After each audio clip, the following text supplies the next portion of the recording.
des personnes qui a le plus marqué ma vie et mon ministère, c'est Chris Short, le pasteur, un des pasteurs qui était pasteur de cette église, et ensuite pasteur de l'église de Ponto. Ce n'étaient pas seulement les fruits extraordinaires de son ministère qui m'ont touché, mais aussi la manière dont il a terminé la course, sa course. Le voir demeurer fidèle, garder son zèle pour Dieu, aimer toujours plus Jésus. Et vraiment, tout cela est vraiment inspirant, encourageant. Ce qui était profondément cher à son cœur, c'était l'Église et sa croissance. Et dans son faire-part de décès, une chose m'a étonné et en même temps ne m'a pas étonné. Je dis, ah ouais, quand même. Et c'était écrit, pour poursuivre l'œuvre qui lui tenait à cœur, plutôt que fleurs et couronnes, des boîtes de dons seront à disposition. Ces dons serviront à financer un projet de construction d'église. Waouh! Avons-nous encore ce feu, ce même feu pour l'église de Jésus-Christ? Avons-nous ce même zèle, le même zèle que nous avions auparavant, au tout début, quand nous avons connu Jésus, pour le bien de son église et sa croissance?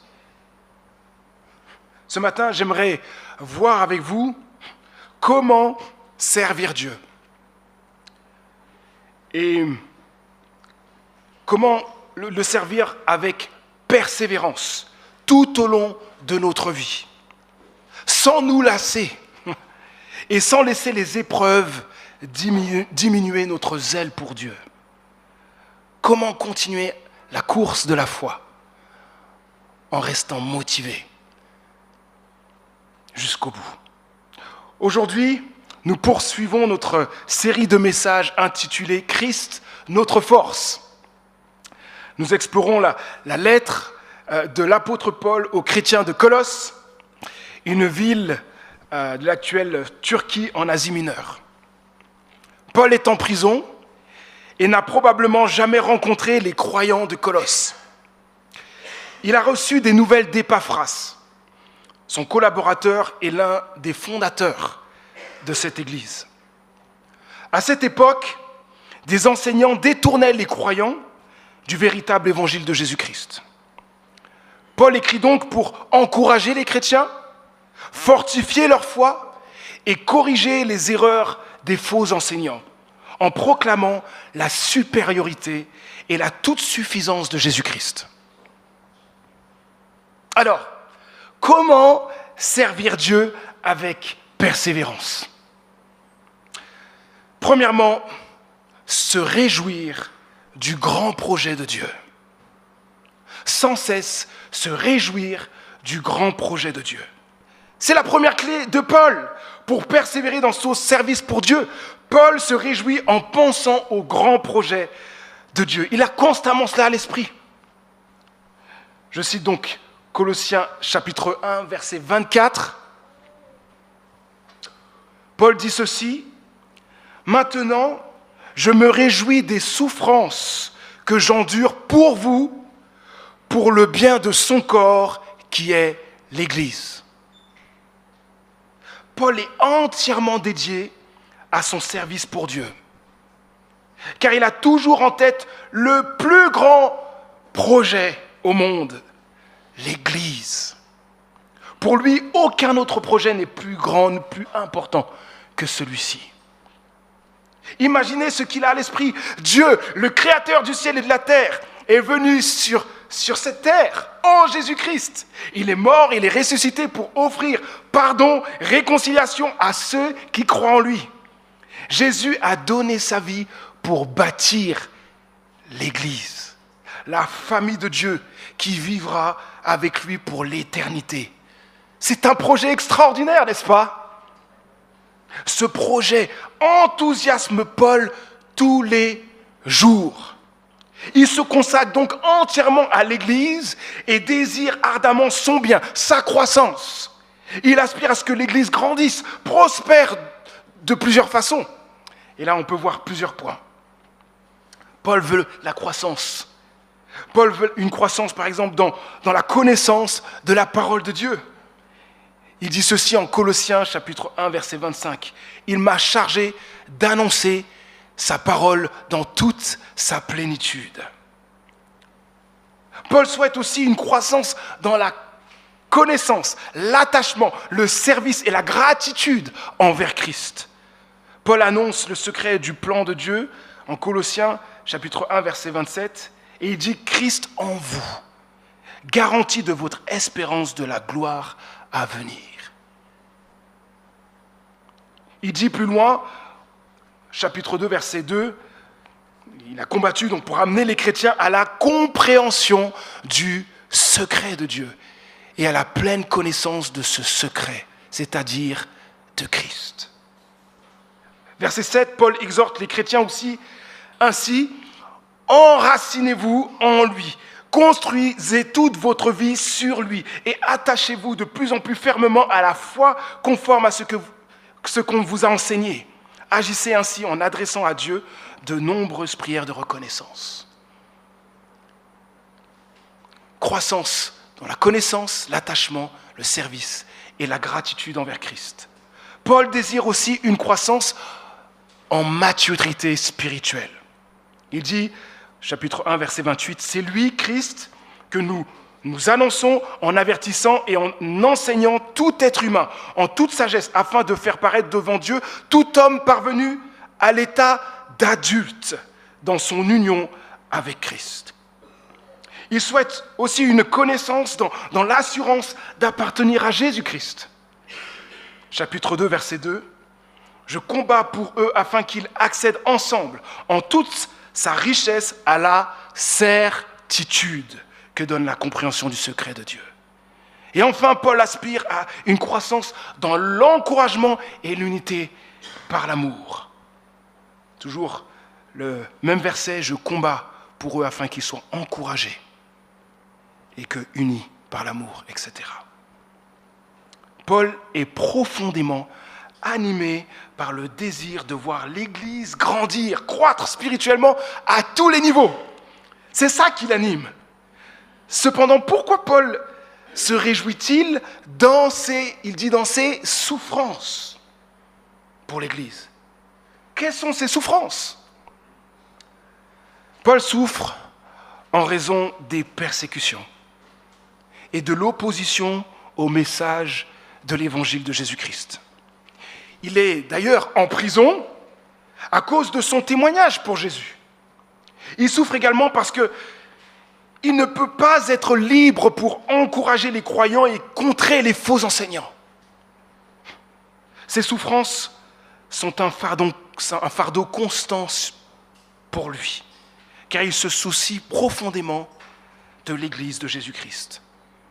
Et il désire ardemment que l'Évangile continue à se propager, à toucher et transformer des milliers de vies. Cela montre à quel point Paul aime l'Église, les amis. Il est totalement engagé pour elle. Il désire la protéger, la faire grandir, la mener à maturité. On pourrait dire aussi la rendre plus belle. Si Paul peut se réjouir dans ses souffrances, c'est parce qu'il sait que ces souffrances ne sont pas vaines. Elles ne sont pas vaines. Mais elles ont un but, en fait. Le bien et la croissance de l'Église, qu'il aime profondément. Paul dit lui-même au verset 24 que, je recite, mais je le donne dans son entier, « Car en ma personne, je complète pour le bien de son corps, qui est l'Église, ce qui manque aux persécutions dirigées contre Christ. » Ce verset peut être mal interprété. Paul ne suggère pas que l'œuvre de Jésus-Christ à la croix était incomplète pour sauver l'humanité. Si on comprend cela, c'est vraiment pas ce qu'il dit, sinon lui-même se contredit. Puisque c'est précisément pour la clé de la lettre qu'il écrit, que Jésus-Christ est entièrement suffisant pour rétablir notre relation avec Dieu. Alors, Que veut dire Paul? Il perçoit en sa personne les persécutions dirigées contre Christ. Pour l'apôtre, toutes les souffrances que les chrétiens vont endurer par amour pour leur Seigneur, Jésus-Christ, font partie de celles de Christ qui perdurent. Ce qui est touchant ici, c'est que lorsque nous souffrons, Jésus-Christ souffre avec nous. Il n'est pas insensible à nos douleurs, mais les partage pleinement. Mes amis, pour servir Dieu avec persévérance, gardons cette clé essentielle. Servir en nous réjouissant du grand projet de Dieu. Jésus bâtit son Église. Mais j'ai une question pour nous. L'Église est-elle aussi précieuse pour nous qu'elle ne l'était pour l'apôtre Paul et pour Jésus-Christ lui-même? Nous vivons dans une culture où la tendance est souvent de critiquer ce qui ne va pas. On tire sur tout ce qui bouge ou sur tout ce qui ne bouge pas. Malheureusement, cette attitude influence même les chrétiens que nous sommes. Les chrétiens peuvent facilement se retrouver à critiquer ce qui ne va pas dans les églises locales, les églises et leur église locale. Tu as vu, un tel a fait ça, tu as vu ceci, tu as vu cela. Et même ce matin, pendant qu'on vivait la louange, et vous entendez la prédication, peut-être il y a des choses. Pourquoi il a dit ça? Pourquoi on est souvent dans le négatif plutôt que dans le positif. Je ne dis pas que la critique n'est pas bonne en soi, parce qu'il y a aussi une critique qui est de rester critique dans ce qu'on reçoit. Dans ce sens-là, oui. On ne gobe pas tout ce qu'on reçoit. Mais je parle de la critique négative, d'être tout le temps dans le négatif.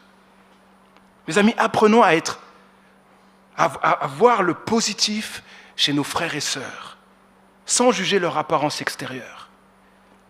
Ne soyons pas prompts à soupçonner le mal lorsque quelqu'un ne nous a pas dit bonjour, nous a marché sur le pied, ou je ne sais quoi. L'Église n'est pas un monde de bisounours, je le rappelle. Ce n'est pas le paradis sur terre. Lorsque des tensions surviennent dans nos relations, ne soyons pas surpris et ne fuyons pas l'Église. Mais faisons tous nos efforts pour protéger l'unité de l'Église et rétablissons les liens avec humilité et pardon. Recherchons la paix et la réconciliation. Écoutez bien ceci. La puissance de Dieu se révèle dans une Église non pas par l'absence de problèmes. La puissance de Dieu se révèle dans une Église plutôt lorsque, malgré les problèmes et les difficultés, nous les surmontons avec pardon, grâce, et que nous renforçons ainsi l'amour et l'unité. Amen. N'oublions jamais le projet immense auquel nous participons. Jésus-Christ bâtit son Église, il en est le propriétaire, et il a donné sa vie pour elle. Alors chérissons l'Église de Dieu. Ô notre Dieu, continue à ranimer en nous notre amour pour l'Église que tu bâtis. Deuxièmement, comment servir Dieu avec persévérance? Considérez le service comme un honneur. Considérez le service comme un honneur. Voici la deuxième clé de Paul pour persévérer dans son service pour Dieu. Il considère cela comme un immense honneur. Paul se réjouit dans ses souffrances, conscient qu'il ne mérite pas d'être là, au service de Dieu. Il l'exprime au verset 25. « C'est de cette Église que je suis devenu le serviteur, selon la responsabilité que Dieu m'a confiée à votre égard. » Alors c'est sous-entendu ici, mais quand on pense à Paul et ce qu'il a vécu dans son passé, il ne peut que être conscient de l'honneur que Dieu lui fait d'être à son service. Paul est conscient de cela. Il ne mérite pas le pardon de Dieu, ayant lui-même persécuté l'Église de Dieu. Pourtant, Dieu lui a accordé sa grâce et l'a appelé à servir l'Église. Avant, il persécutait. Dieu l'a pardonné. C'est incroyable pour lui. Cette conscience de la grâce reçue rend son service joyeux et plein de gratitude. Sa reconnaissance est tellement immense envers Dieu qu'il est même prêt à mourir par amour pour Jésus-Christ, son merveilleux Sauveur et Seigneur.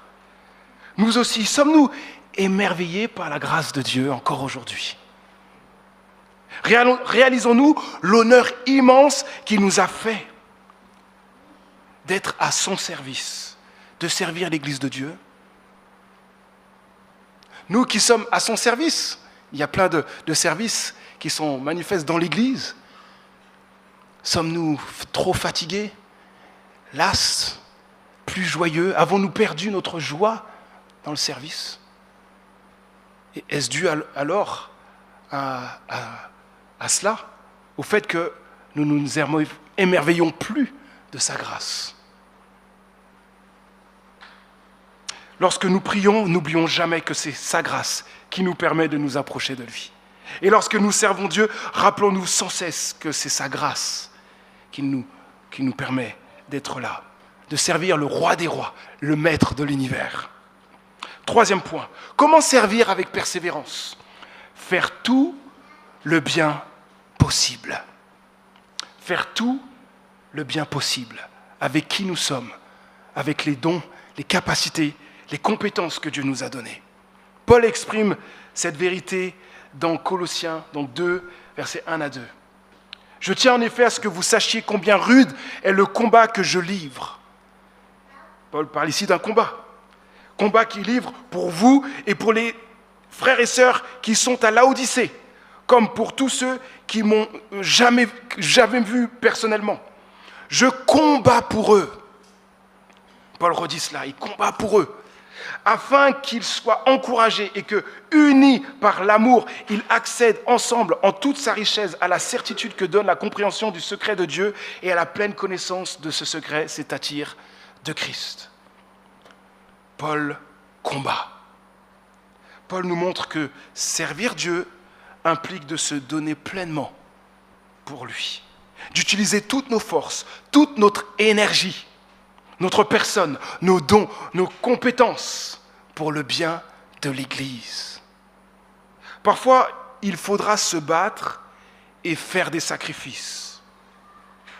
Je sais qu'on n'aime pas trop ce mot, on aime le laisser à Jésus. Mais il n'est pas que pour Jésus. Jésus nous révèle par sa vie, par sa mort, que le sacrifice fait partie de la vie chrétienne. Sachons ceci, servir Dieu, c'est accepter un certain niveau de souffrance et de sacrifice. Cela fera partie du service pour Dieu et nous devons donc l'accepter. Vous vous souvenez de cette citation inspirante de John Wesley que j'aime beaucoup? Je l'ai citée, ça fait pas très longtemps. « Fais tout le bien que tu peux, par tous les moyens que tu peux, de toutes les manières que tu peux, dans tous les endroits que tu peux, à chaque moment que tu peux, aussi longtemps que tu peux. » Si on n'a pas compris, il y a un problème. Servir Dieu, c'est faire tout le bien que nous pouvons pour les autres. Servir, c'est aimer en action. Je ne peux pas dire que j'aime sans servir. Je t'aime, j'aime la communauté, mais est-ce que je la sers? Est-ce que ça se révèle par mon service? Ce n'est pas seulement une question ici de grandes œuvres. Vous avez vu, j'ai fait ci, j'ai fait ça, de grands feux d'artifice. Servir, c'est aussi des actes simples qui manifestent notre amour pour les autres. Voici quelques façons concrètes de faire tout le bien possible. Accueillir chaleureusement les autres. Ça commence là, hein? Un simple bonjour ou un sourire peut faire une grande différence, n'est-ce pas? Dans une communauté. Autre point, prendre des nouvelles. Montrer ainsi de l'intérêt pour la vie des autres, en prenant des nouvelles régulières. Un autre point, encourager. Soyons une source d'encouragement et de soutien pour tous, mais aussi pour ceux qui sont dans le besoin, qui en ont besoin. Autre chose, créer des liens. Osons développer des relations profondes et significatives avec les membres de l'Église. Un autre point, inviter chez soi. Ouvrons notre maison et créons des occasions pour des moments de partage, de communion. Un autre point encore, aider. Offrons une aide pratique à ceux qui sont dans le besoin, qu'il s'agisse d'une aide financière, matérielle, émotionnelle. Un autre point encore, accueillir les nouveaux, les nouvelles personnes.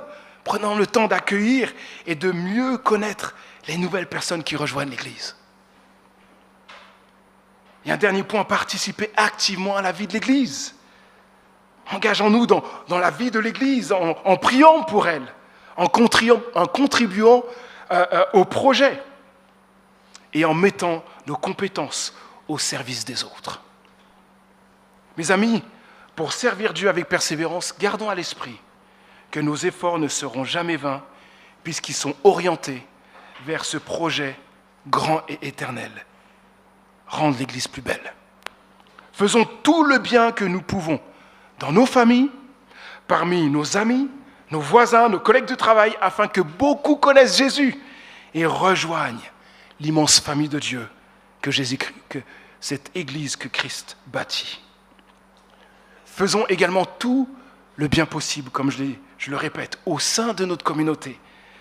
Ensemble, rendons l'Église plus sainte, plus aimante et plus belle. Dernier point. Comment servir avec Dieu avec persévérance? Puiser notre force en Christ. Ça aurait pu être le premier point, n'est-ce pas? Paul l'exprime ainsi dans Colossiens, donc chapitre 1, verset 29. « Voilà pourquoi je travaille et je combats par la force de Christ qui agit puissamment en moi. » Par la force de Christ qui agit puissamment en moi. C'est fort, non? Paul reconnaît que tout le travail pour Dieu doit se faire avec la force de Christ. Pour persévérer dans notre service, il est essentiel de dépendre totalement de la puissance de Christ dans toutes les dimensions de notre vie. Notre service au sein de la communauté, nos combats personnels, et même dans les moments de découragement. Paul a su dépendre de la force de Christ pour tout, pour évangéliser, pour encourager les églises, pour former les leaders, pour écrire ses lettres, pour supporter les épreuves. Mes amis, demandons sans cesse à Dieu de nous remplir de son esprit afin d'expérimenter sa puissance dans nos vies. Lorsque nous sommes tentés par un péché, demandons à Dieu sa force pour résister. Lorsque les épreuves sont difficiles, demandons-lui sa force pour les supporter. Lorsque nous avons du mal à faire sa volonté, recherchons sa force pour accomplir ce qui lui plaît. Mieux encore, à chaque fois que nous nous levons le matin, demandons à Dieu sa force. Parce que la vie chrétienne, je le répète ici, est une vie de miracle. Une vie où l'Esprit de Dieu veut agir puissamment au travers de chacun de nous. Dans notre service, demandons à Dieu sa force, que sa puissance agisse en nous et bénisse les autres à travers nous. Je finis en rappelant les points que j'ai nommés. Comment servir Dieu avec persévérance? Se réjouir du grand projet de Dieu, qu'est l'Église. Considérer le service comme un honneur, faire tout le bien possible, puiser notre force en Christ. Prions. Notre Dieu, merci pour ta parole qui nous rappelle l'importance de l'Église. Jésus-Christ a donné sa vie pour qu'elle existe et Jésus continue à œuvrer pour la rendre plus belle, pour qu'elle soit plus nombreuse, qu'il y ait plus de personnes qui viennent, qui s'ajoutent à la famille de Dieu. Merci, notre Dieu, pour le privilège d'être à ton service. Notre Dieu, accorde-nous la persévérance nécessaire pour servir avec amour notre famille, dans notre famille, dans notre travail, notre voisinage et notre Église. Que notre service contribue à faire grandir ta famille pour qu'elle soit plus nombreuse, plus sainte, plus aimante et plus belle. Notre Dieu, aide-nous à servir avec joie en nous réjouissant de ton grand projet, l'Église. Et que nous soyons toujours conscients de l'honneur que nous avons de te servir. Guide-nous pour faire tout le bien possible avec qui nous sommes, avec nos compétences. Donne-nous de puiser aussi notre force en Christ, afin que chaque action soit marquée par ta puissance. Je prie ce matin que cette période d'été nous offre le repos dont nous avons besoin, le repos nécessaire pour un service renouvelé et plus fervent pour ta gloire. Au nom de Jésus-Christ. Amen.